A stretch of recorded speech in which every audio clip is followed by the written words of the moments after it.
In October 1854, the Crimean War was 6 months old. The British and their allies, the French and the Ottoman Turks, were aiming to break Russian military power in the Black Sea by destroying the major naval base at Sevastopol. The Allies had expected to capture it quickly, but Russian resistance was strong, and instead of swift victory, they faced a bitter siege. Now it was a moment of crisis for the Allies. Russian troops were threatening to relieve the pressure on Sevastopol by striking at Allied supply lines. Their objective, the vital British harbour of Balaclava. Behind me is the entrance to Balaclava harbour.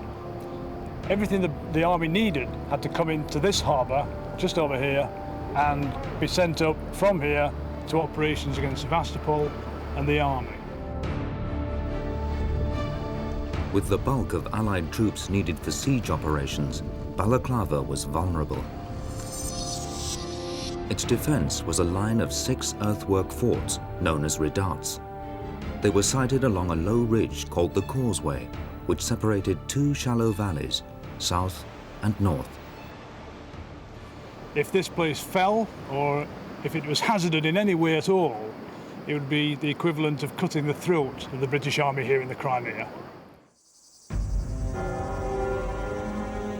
Manning the 6 vital redoubts were lightly armed Allied Turkish soldiers of the Ottoman Empire. They were the first line of defense, intended to give early warning of any Russian advance. But miles from their nearest support, an attack would leave them isolated and cut off. They were to play a crucial role in the Battle of Balaclava. Yet of all the events that day, one is remembered above all: the charge of the Light Brigade.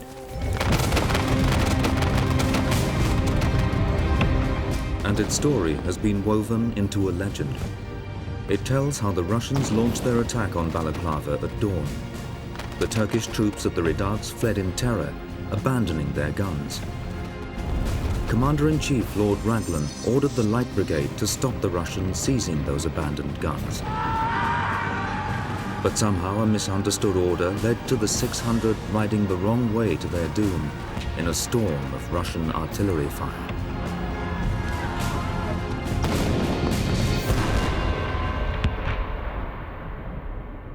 But not everyone believes things happened quite the way of the legend. Popular history would suggest that the men of the Light Brigade were the great heroes of the Battle of Balaclava, but militarily and honestly, I think the true heroes of that battle were the men who defended No. 1 Redoubt on Comrabair's Hill. At the eastern end of the causeway, Canroberts Hill, site of Redoubt No. 1, was the key to the line of redoubts. If it was captured, the other redoubts would be outflanked and would fall like dominoes.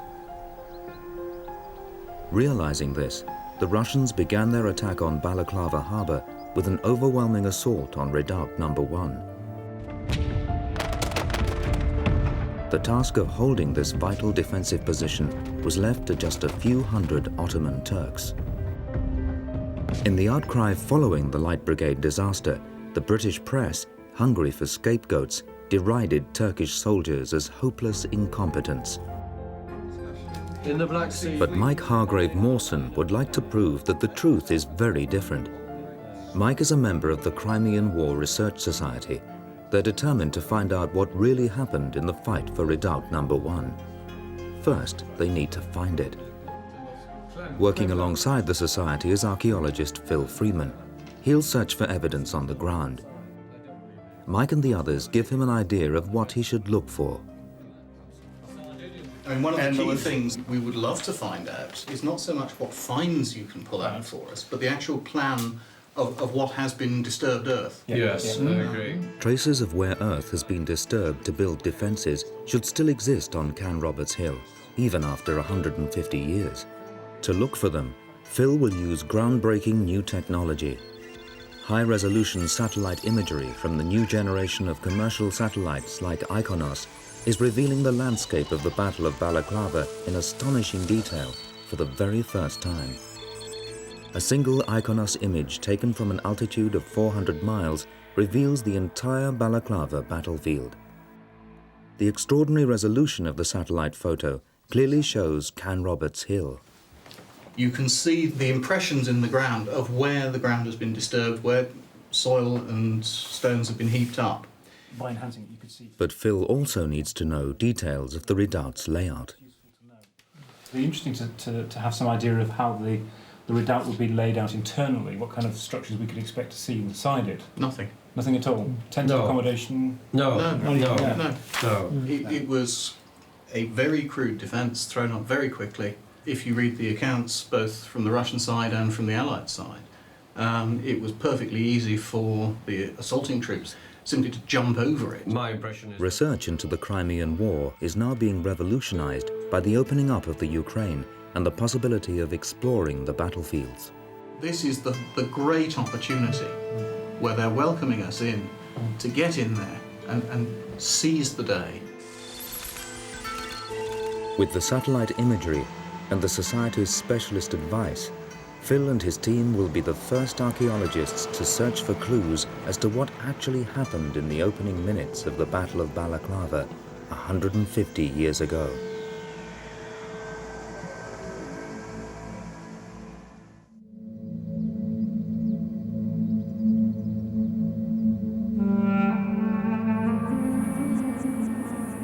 Once a forbidden zone controlled by the Soviet military, the Crimea is an archaeological treasure chest.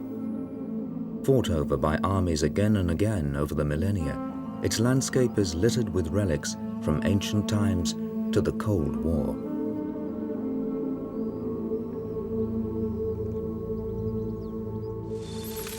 Armed with the satellite imagery, Phil Freeman and his team arrive at Canroberts Hill to search for evidence of the Turks' role in events leading up to the fatal charge of the Light Brigade.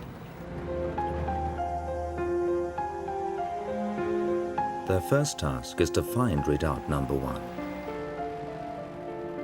The satellite photo gives Phil a clue as to where to look on the kilometre-wide hill. They've enabled him to identify a small area of disturbed earth on the southeastern side. But it's not so easy to pick this area out at ground level. Having been guided in by cutting-edge science, the team then need to employ more traditional techniques. An accurate terrain survey will help reveal the disturbed areas in the landscape. Well, we're standing on top of Canroberts Hill, and as you can see as we look round, see that the site is a mishmash of banks and ditches. The problem for us is that there is a considerable quantity of this sort of earthwork activity going on.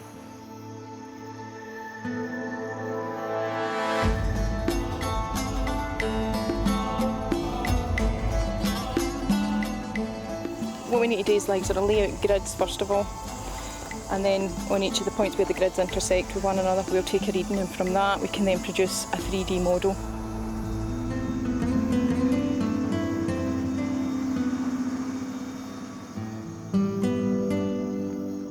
Whilst the survey continues, Phil goes to look at another Crimean War redoubt nearby.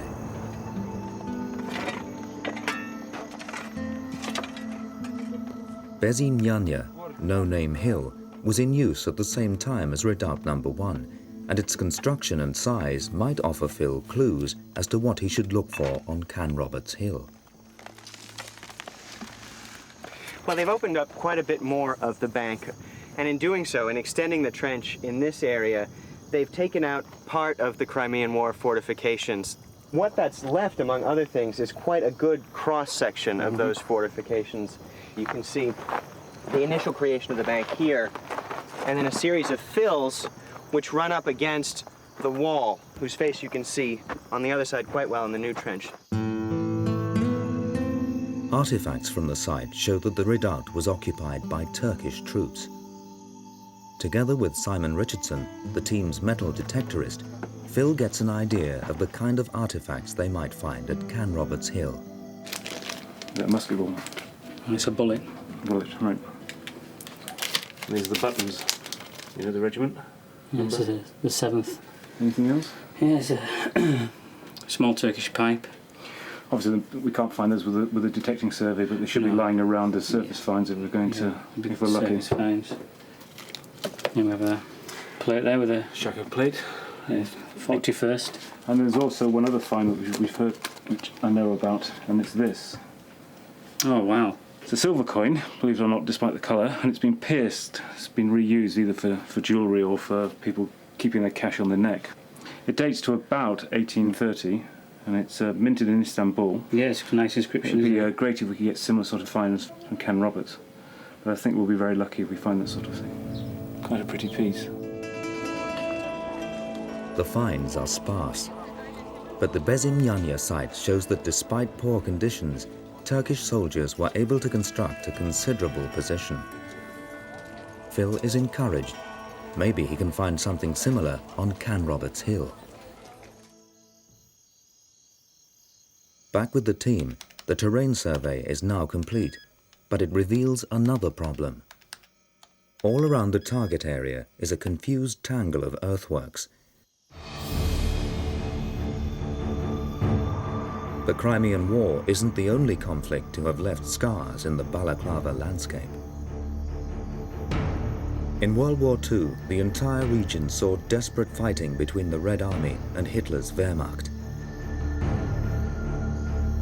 You find scattered around all kinds of things. For instance, look like a couple of foxholes here from the Second War, bomb craters, again scrapes and scoops. But after searching through the maze of confusing earthworks, Phil thinks he's located the structure visible in the satellite photo. He believes this could be redoubt number 1, but it's nothing like as substantial as the fort at Bezimyanya. Somehow, Phil needs to isolate what he thinks could be the Crimean War earthwork from the later World War II remains. He asks the opinion of local archaeologist Dmitry Stonyi. Dmitry is an expert on the World War II remains in the Balaclava area. One by one, he's able to identify and eliminate the World War II trenches and mortar pits. What remains could be the surviving Crimean War earthworks.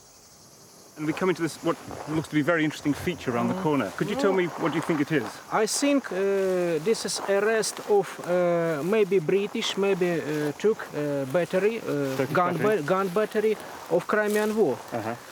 A road, 2 guns, and wall.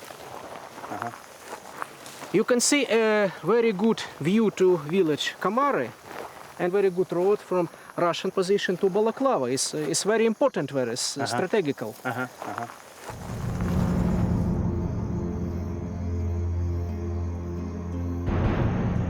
Phil is confident they've at last found redoubt number 1. Less than 40 meters long and 15 meters wide, it's little more than a gun platform cut into the slope, defended by a shallow bank and ditch, overlooking the vital narrow pass down to Balaclava harbour. It would have left the Turkish soldiers desperately vulnerable, with little shelter against attack. Phil now needs to search for evidence of the Turkish soldiers and their struggle to defend the position. But there's a problem. World War II has left another legacy. We're getting things like clips, shells, we've got webbing, clothing lying around. A piece of a cannon shell there. A human toe bone there. Russian cartridges. There's must be a couple of thousand here laid on the floor.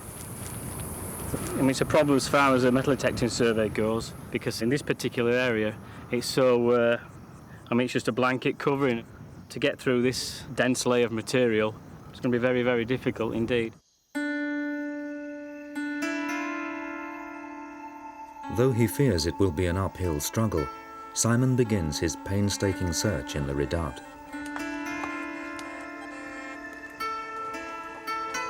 Documentary records suggest life would have been tough for the Turkish soldiers.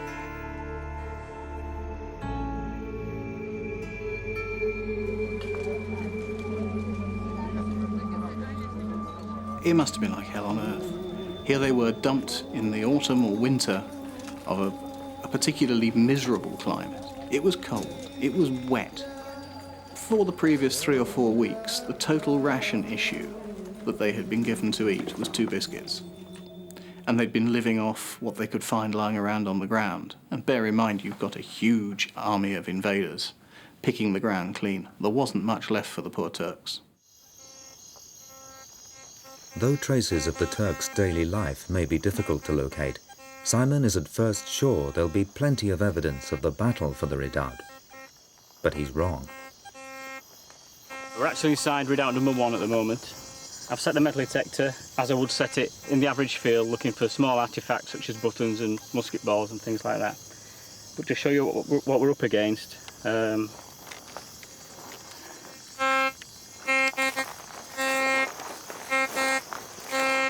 as you can hear, there's a complete covering of ferrous material. The material is all Second World War. And to try and penetrate this and pick out minute finds such as pistol balls, very, very difficult indeed. Nearly impossible.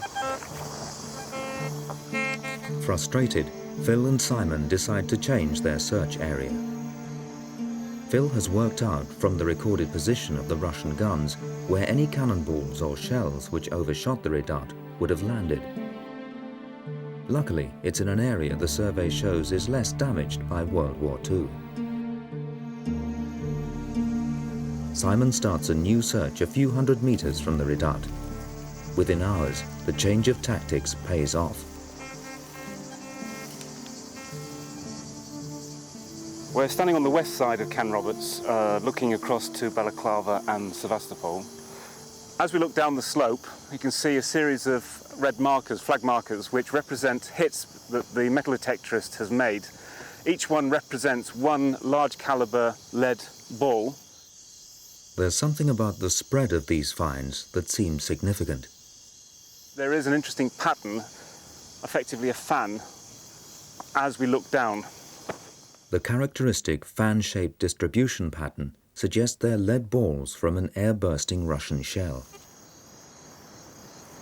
We found quite a spread, 13.5 pieces, which we're fairly certain this is from a spherical case shot, which is a hollow cannonball set with a fuse, so it bursts in the air over cavalry or infantry. Quite a devastating weapon. When I found the first one, I was very excited because I knew more or less what it was. And then when the second one came up, I knew it wasn't just an isolated find, and that had a good chance of finding more and more. This shell must have overshot redoubt number 1 and exploded on the other side. The first solid evidence of the devastating kinds of weapons the Turkish troops on Can Roberts Hill faced. The Russian attack on redoubt number 1 began at dawn when a massed battery of more than 30 heavy cannons opened fire. Historical documents show that the 600 Turkish soldiers were likely armed with only 3 British cannons. As the survey has revealed, they not only faced devastating shell fire, but their redoubt was little more than an earthen bank a few feet high. Unprotected, outnumbered and outgunned, the Turks could make little reply. But bravely they hung on. I doubt whether a similar number of British troops would have lasted as long. It must have been like being in a bombardment during the First World War in a trench. When you saw the enemy infantry advancing, you had to stand. You had to defend your redoubt. And they did. In the outcry following the charge of the Light Brigade disaster, British newspapers ridiculed the Turkish troops. But the evidence shows they must have been disciplined and well led. Dr. Firuz Yassemi is a specialist in Middle Eastern studies. He's been looking into the composition and training of the Ottoman army. Up until the Crimean War, nobody was really sure what the Turkish army was or was not capable of. A European-style officer cadre or officer corps was a new phenomenon in the Ottoman army, and it only existed since the 1830s, when they'd set up a war college. At the time of the Crimean War, the Istanbul War College was the Sandhurst of the Ottoman Empire. Far from being ramshackle and incompetent, the Turkish army of the 1850s actually had a higher proportion of trained officers than the British army. One point that I think you can make is that within the Ottoman army, warfare was viewed as a religious duty. A man who was killed became a martyr, a shahid. A man who survived was a ghazi, a warrior for the faith. This helps explain why, despite being only lightly armed and undersupplied, the Turkish troops bravely stood their ground before finally being overrun. Yet this heroic last stand is glossed over in most histories of the battle. It seems the myth of the Turks' cowardice did not arise by chance. Mike Hargrave Mawson believes the British commander Lord Raglan was caught completely off guard by the Russian attack. Opinions are divided, but it would appear that Raglan and his entourage got up onto the Sapoon Heights about 7:30, 8 o'clock in the morning. What isn't at issue is the fact that the Russian assault began at 5 that morning. Raglan was slow to react to the Russian attack. By the time he arrived at his command position, the Turks at Redoubt No. 1 had been facing Russian bombardment for nearly 3 hours. Official accounts of the sequence of events deliberately covered up Raglan's delayed response. Raglan, when he came to write his report, didn't want to point out that they'd taken 3 hours to get to the battle. And so 3 hours got truncated down to a few minutes. And it was the Russians attacked, the Turks ran. The fall of the redoubts marked the end of the opening phase of the battle. But this set in motion an unstoppable chain reaction that led to disaster. This time, Lord Raglan would have a grandstand view.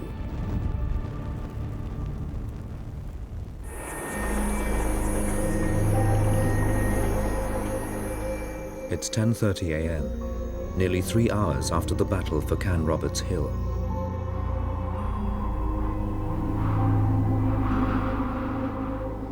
After No. 1 fell, redoubts 2, 3, and 4 followed like dominoes. From his position on the Sapoon Ridge, overlooking the battlefield, the British commander suddenly noticed an alarming development down in the captured redoubts. Lord Raglan can see that the Russians are bringing up engineering equipment and putting tackles on the British guns that the Turks have had to abandon. And in the Wellingtonian military tradition, you must never lose a gun. Panicked into immediate action, Raglan ordered the Light Brigade to advance to try and stop the Russians taking away the captured guns. If you're going to send an order that must be acted on immediately, you send the fastest man in the army. Captain Lewis Nolan was the obvious choice. An impetuous young cavalryman, Nolan rode at breakneck speed down from the Sapoon Ridge into the South Valley to deliver the order to the cavalry commander, Lord Lucan. What happened next is the key moment where everything went wrong and the Light Brigade was sent to its doom. He goes up to Lord Lucan and he hands him the message from Raglan, and Lucan cannot see the guns. Lucan was mystified. He needed clarification and so asked Nolan, "Where are the guns?" To which Nolan replied, "There are your guns," throwing out his arm to point in the general direction of the redoubt guns. But also in this direction was another set of guns, the Russian Don Cossack battery. The order was vague. Nolan was angry. Lucan was useless. So Lucan accepts the order to charge guns, and he's just going to charge the wrong guns. Somehow, a fatal confusion was made between the captured British guns being dragged away as trophies and the Russian Don Cossack guns, which were ready for action. Historians have always blamed Nolan's gesture for the massacre of the Light Brigade, believing that he pointed to the Don Cossack guns, either deliberately or by mistake. But is this really what happened?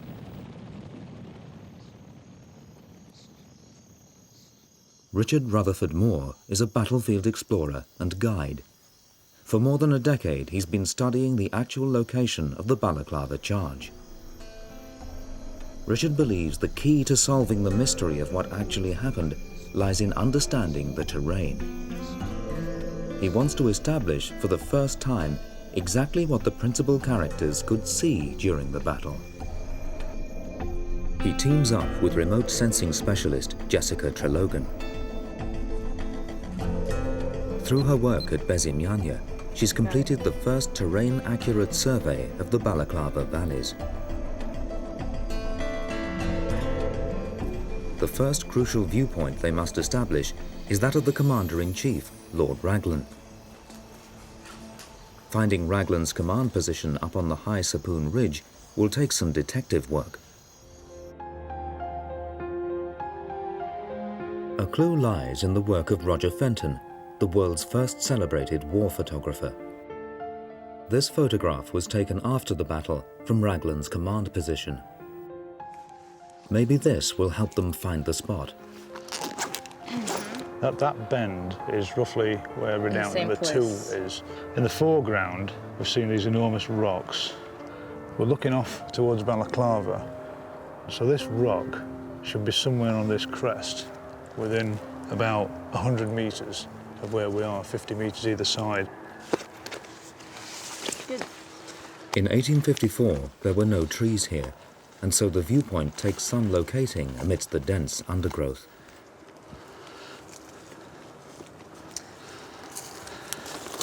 What does it look like from your side? So hard to tell with the vegetation in the way. I think maybe. Satisfied that they're within meters of the spot where Raglan watched the charge of the Light Brigade, Jessica records the position. You know, we think we're more or less in the right place in the photograph. So I think it would be really neat to see what this would have looked like without trees in it. You know, we can't do anything about it now, but we can take it virtually, look at the computer, do a little line of sight analysis, and see if they would have been able to have a clear shot through here. Здравствуйте, моя подружка. Здравствуйте. It's an amazing piece of technology. Well, this is a geographic information system. And the nice thing about it is the way that it integrates different types of data. So you've got graphic data, topography, our iconus image that we could zoom in on, different levels of scale going out all the way to the whole Crimea. The computer incorporates satellite imagery into a full terrain survey, enabling Jessica to test lines of sight between any given points in the area. She first plots in the key points in the Balaclava battle, including the line of redoubts. She then adds in Commander-in-Chief Lord Raglan's viewpoint. It'd be interesting to see from here just what Lord Raglan could see. The green line reveals that Raglan could have seen the captured guns being removed from the redoubts. He also would have been able to see the Don Cossack battery at the far end of the North Valley. This confirms the accepted historical accounts. But what could Lucan see? His viewpoint is easier to find. This is the British memorial to the Battle of Balaclava, and we're standing in redoubt number 5. In this area here was where Lord Lucan stood and received the orders from Lord Raglan. The big problem I've always had in trying to understand this part of the battle is the terrible view that you get over the area in front of you from the position in which that 4th order was received. You can see the captured redoubts, number 1, number 2, part of number 3, but you can't see anything that's going on beyond them because of the hill directly in front of you. You can't see anything at all of the North Valley of Balaclava. Richard believes that Nolan could not have pointed to the wrong guns because it wasn't possible to see them from this position. But it might just be that the view has changed in the 150 years since the battle. There are now trees in the line of sight. So from redoubt number 5, how much of this area here, It's low. on the other side spot. of the ridge, could we see? Or When Lucan's viewpoint is plotted in, it's a very different story. tells us. No. He could see neither the redoubt guns being removed nor the Don Cossack guns. He must have been totally confused by the order. Richard's theory is confirmed. Nolan could not have pointed directly at either set of guns. They were not visible from this position. Lucan, confused and unsighted, passed the order to Lord Cardigan, commander of the Light Brigade, and the cavalry set off down into the North Valley.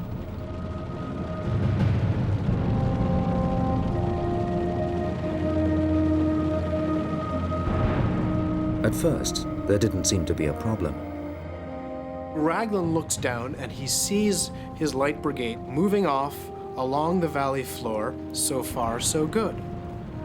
Nolan, who knew which guns the Light Brigade was supposed to be going for, is also thinking, fair enough. We're moving off down the valley, we're going to go to the redoubts and we'll stop the Russians carrying off British guns. Suddenly, Nolan must have finally realized something was very wrong. There comes a point where, for some reason, Nolan rides out in front of the brigade and heads off towards the Causeway Heights.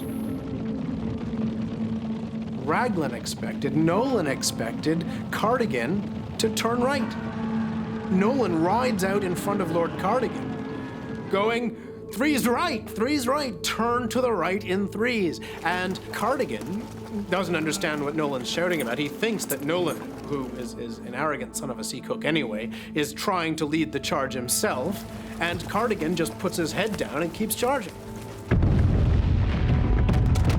The Russian guns at the same time hear fire. One of the 18-pounders sends a shell over, and it explodes exactly where Nolan is at the time. A shell splinter goes straight across his chest. He emits a loud shriek. His sword falls from his hand, and eventually he tumbles from his horse to be ridden over by the ranks of the Light Brigade after him. Nolan was the man who'd set the charge in motion. With his death, the last hope to avoid disaster was gone. So what Raglan sees is one half of his cavalry force charging in the wrong direction. And worse than that, Raglan sees half of his cavalry charging to certain destruction. There was now nothing anybody could do as the Light Brigade ploughed on down the valley like a runaway train. The Russian gun batteries around the valley opened fire.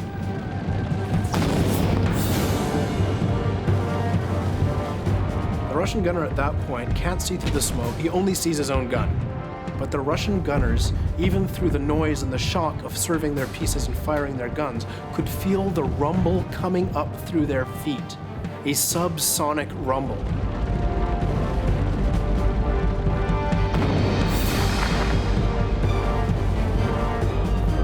The moment of surprise has now passed for the Russian artillery.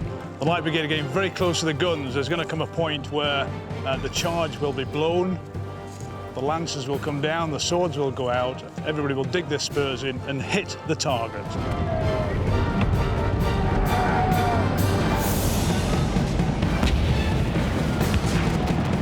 They hit the guns and this terrible fight developed around the battery. One British trooper said, the entire place was like darkness. It was like fighting at night. It was surrounded by an inky blackness of gun smoke, clashes of swords, men shouting, horses screaming.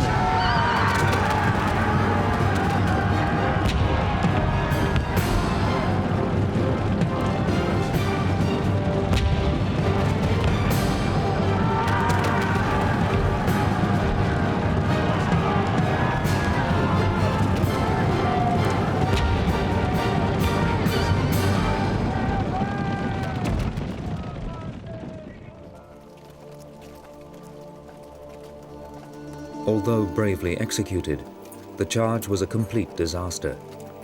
Commander-in-Chief Lord Raglan and the rest of the British Army could only look on in stunned silence as one by one the remnants of the devastated brigade returned back up the North Valley.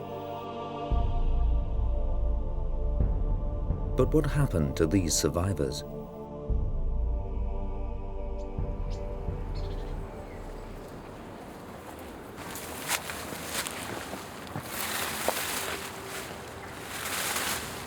George Lloyd Smith. The last who returned up the valley after the charge of the Light Brigade at Balaclava. Ken Horton is the world's foremost expert on the men who made up the Light Brigade. He spent more than 30 years tracking down the amazing stories of the individuals who took part. Troop Sergeant Major George Lloyd Smith of the 11th Hussars is one of the most celebrated among the survivors. This is an amazing collection of stuff. How remarkable to save all this. Piece of Russian black bread found on the battlefield at Alma. Looks a little toasted now. Lloyd Smith's extraordinary collection of Crimean War artifacts includes the actual jacket he wore in the charge, complete with the button he took from a man in the Russian 11th Hussars. This is Lloyd Smith's own tunic, and it's pretty well identified by the tag. There, in fact, is the Russian button and the number 11 on it. This button was cut off the jacket of one of the 11th Russian Hussars at Balaclava. Amazing, isn't it? It was during the course of this painstaking research that Ken uncovered a startling fact that would change the accepted story of the Light Brigade. He'd found the truth behind one of the most enduring myths of the Noble 600. These are human records, and one I like to collect. It is the information of the men that were in the charge and how they suffered. As Ken began to uncover more and more stories of charge survivors, he realized the truth. There were only 102 killed outright from the 670. 56 were taken prisoner, of which half of those died in captivity. But at the end of the war, coming back to England, I'm always reckoning that at least 450 of those original men did return to these shores. The 600 were not wiped out at all. Though the brigade was written off militarily, nearly 6 out of 7 Light Brigade men survived the famous charge. How then did the myth come about that it was annihilated? Lurid British newspaper reports sensationalized the scale of the disaster, and Tennyson's famous poem popularized this inaccurate myth of epic sacrifice.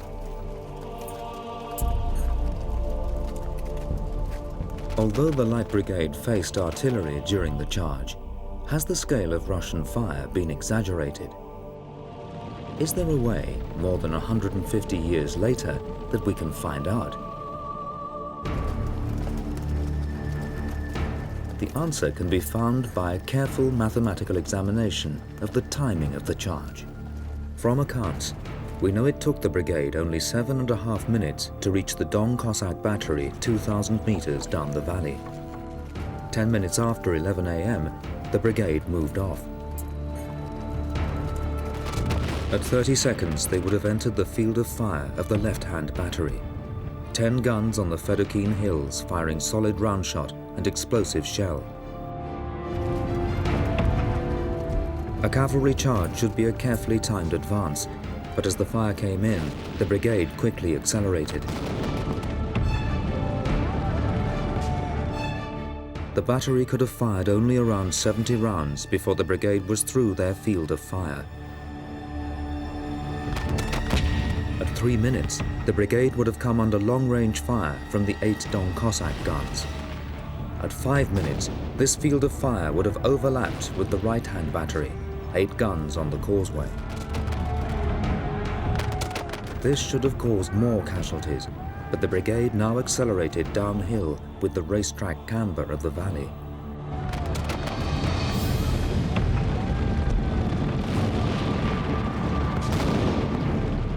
At 6 minutes, the crossfire would have ceased as the brigade neared the end of its charge, and the causeway guns held their fire to avoid hitting Don Cossack gunners. At 7 minutes, the brigade would have been within point-blank range of the Don battery. But the Russian gunners were at a disadvantage, unsighted by their own gun smoke. They would have fired only approximately 100 rounds before at 7.5 minutes, the Light Brigade hit them. In total, the 26 Russian guns can only have fired around 200 shots.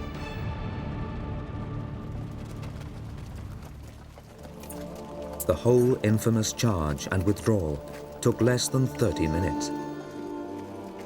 Despite the famous legend, the Light Brigade was never under fire from all 3 sides at once. Although far fewer men died than was realized, the charge was still a needless sacrifice of young men's lives. Russian troops remained in control of the causeway redoubts, and the lost guns were never recaptured. The only effect that the charge of the Light Brigade had on the war as a whole was to convince the Russians that British soldiers were mad and were dangerous and were liable to do just about anything, that they were murderous, and don't discount that, because scaring the hell out of the enemy is a good thing to do in war. But from the point of view of strategic or tactical aims, the charge of the Light Brigade is irrelevant. Much more relevant to the outcome of the battle was the Turks' defense of Redoubt No. 1. They had faced at least 30 Russian guns in a single massed battery, more than the Light Brigade faced. But the Turks were not moving targets, they were sitting ducks. With no cover but the shallow earth ramparts, they endured relentless Russian bombardment for almost 3 hours, 6 times longer than the charge of the Light Brigade. And the Turks had still yet another unsung role to play in the battle for Balaclava. When the redoubt fell, 170 Turks lay dead. Their fellows fled back across the South Valley. Russian cavalry were following them up, harrying them, slashing at them with sabres, cutting their heads in half, forcing them to flee at top speed. Mad panic, but a lot of them didn't. With the men from the redoubts numbers 3 and 4, they formed up on the next line of the defences of Balaclava, Sir Colin Campbell's 93rd Highlanders. The Light Brigade disaster was a mere sideshow in the Battle of Balaclava compared with the Highlanders' vital stand. Now remembered as the Thin Red Line, the 93rd's action saved Balaclava harbour and so the entire British war effort from Russian attack.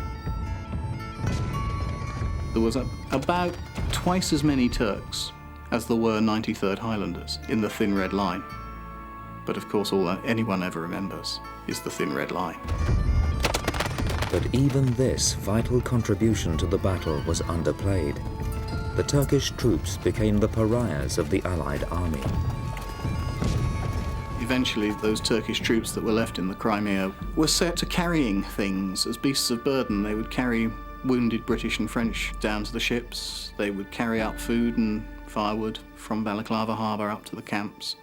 They weren't allowed to fight again. They weren't allowed to do anything military again. They were basically two-legged donkeys.